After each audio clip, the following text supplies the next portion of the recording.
Here's a solution for day 2, problem 1. Given function f and function g, find the following. F minus g of x. This means to subtract the two functions. Start with function f, which is 5x plus 1, and subtract function g, which is x minus 4. I'm being careful to put function g in parentheses so that I can subtract x minus 4 away from the other. 5x subtract x is 4x, and a positive 1 subtract a negative 4 is equal to positive 5. So we get 4x plus 5.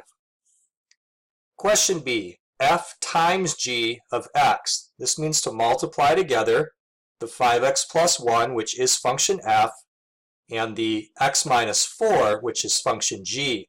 We can multiply these together using FOIL. 5x times x is 5x squared. 5x times negative 4 is negative 20x. 1 times x is positive 1x, and 1 times negative 4 is minus 4. And we need to combine together those two terms. So the final result is 5x squared minus 19x minus 4. Last one, we have the composition of function f and g. In the order that this is written, we have f of g of x. We're putting function g into function f. If this was written the other way, the g and then that little round symbol there and then the f, we would be putting function f into function g. But in this particular order, put the x minus 4 into the variable for function f. That would create 5 times x minus 4 plus 1. And then figure this answer out. 5 times x is 5x. 5 times negative 4 is negative 20. And then when you add 1, it makes negative 19. So here is that last answer. Day 2, problem 2. Solve the quadratic equation by completing the square.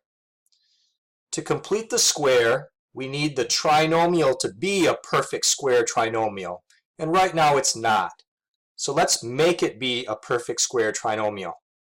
First step is to subtract that constant term over to the right side of the equation, creating this. In this blank spot, we're going to create a perfect square number. And the perfect square that we're looking for is found by taking half of that number, which is negative 4, and then squaring that negative 4. That makes 16. That's the number that we want to be in this position, a positive 16.